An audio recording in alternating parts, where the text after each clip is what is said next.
जय जोहार।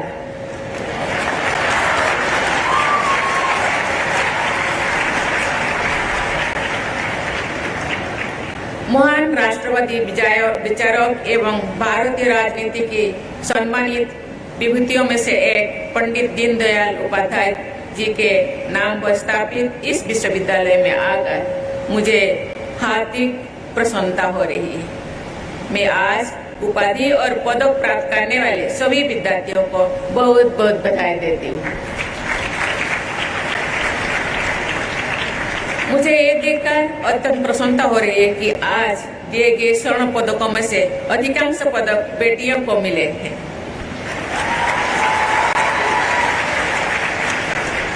ये प्रदर्शन बेटियों के वर्चस्व को रेखांकित करता है। मुझे ये जानकर भी हर्ष हो रहा है कि इस विश्वविद्यालय और इससे संबद्ध कॉलेजों में शिक्षा प्राप्त कर रहे विद्यार्थियों में लड़कियों की संख्या लड़कों से ज्यादा है, 2 गुना है। एक बड़े बदलाव का प्रमाण है। आज के विद्यार्थियों ही भविष्य का निर्माण करेंगे।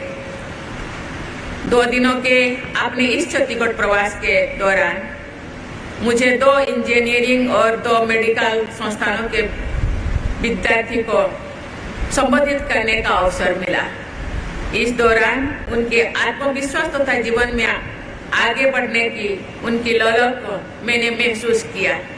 मुझे ऐसे युवाओं में नई भारत की झलक दिखती है और नया भारत जो पूरे मजबूती के साथ विश्व में अपना उचित स्थान पाने के लिए आगे बढ़ रहा है।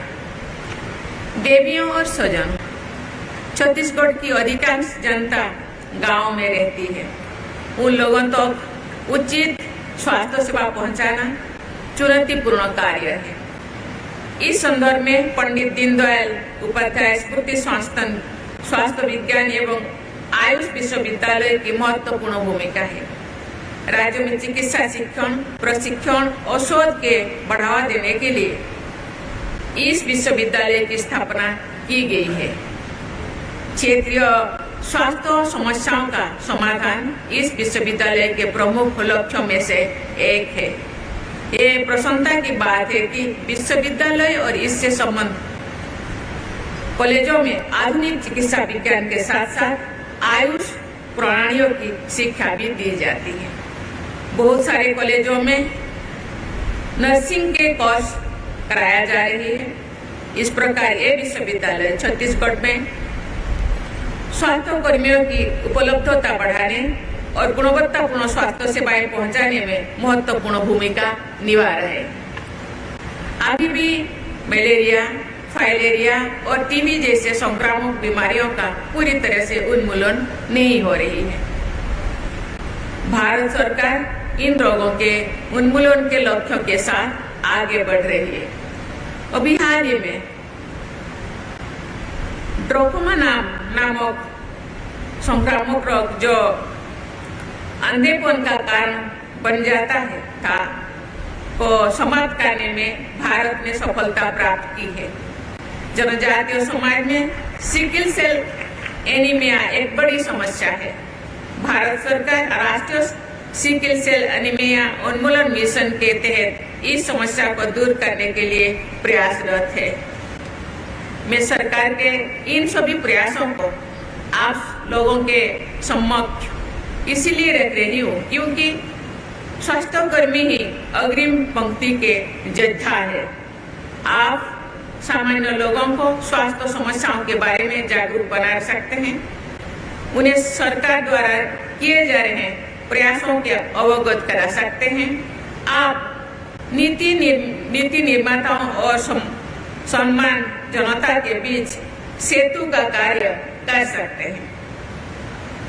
प्रिय विद्यार्थियों, मैं समझती हूँ कि ग्रामीण क्षेत्र में जाने से आप देश की बहुत बड़ी जनसंख्या की वास्तविक समस्याओं से अवगत हो पाएंगे। आपका चिकित्सकीय अनुभव समृद्ध होगा। समाज तथा देश के प्रति आपका कर्तव्य बोध मजबूत होगा। इसलिए सभी डॉक्टरों को अपने पेशेवर जीवन के कुछ वर्ष ग्रामीण क्षेत्रों को समर्पित करने पर विचार करना चाहिए।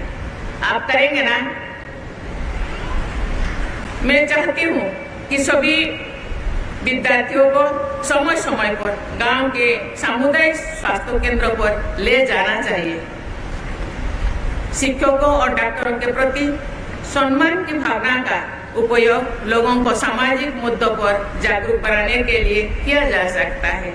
जैसे वे लोगों को समझा सकते हैं कि नशीले पदार्थों के सेवन से उनका स्वास्थ्य तो खराब होता ही है, उनकी सामाजिक और आर्थिक स्थिति भी खराब होती है। इसी तरह चिकित्सकों लोगों को रक्तदान और अंगदान के लिए प्रेरित कर सकते हैं। देवी और सुजन, इस राज्य में जड़ी बूटियों का अकूट भंडार है। बीजा और धावड़ा जैसे पेड़ों को औषधीय महत्व के बारे में ग्रामीणों तथा जनजातीय भाई बहन जानते हैं।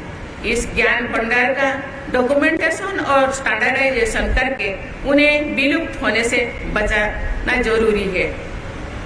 यहाँ के वनवासियों के ज्ञान भंडार पर शोध का बढ़ावा देने से ऐसी जानकारी का विज्ञान सम्मान उपयोग व्यापक स्तर पर हो सकेगा। इस क्षेत्र में उद्यम और रोजगार की संभावनाएं भी बढ़ेगी। क्लाइमेट चेंज और ग्लोबल वार्मिंग की समस्याओं से हम सभी अवगत हैं। विश्व स्तर पर लोगों के खान पान का तरीका इन समस्याओं को और जटिल बना रही है।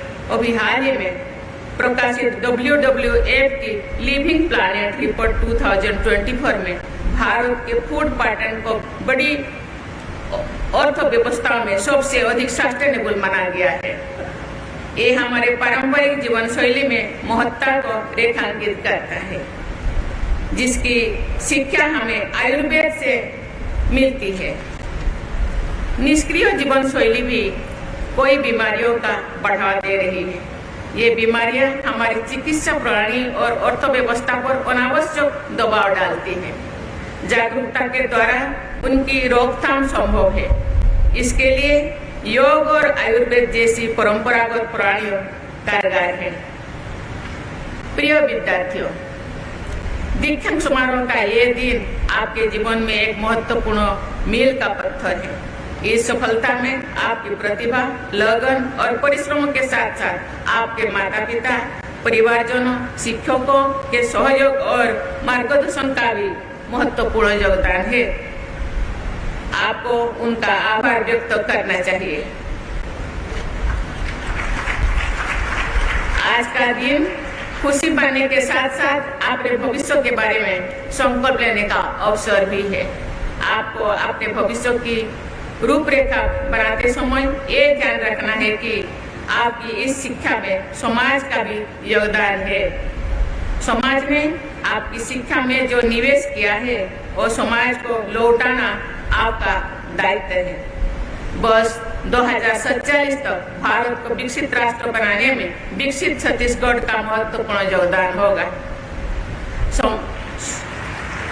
समग्र विकास के लिए नागरिकों का अच्छा स्वास्थ्य महत्वपूर्ण होता है।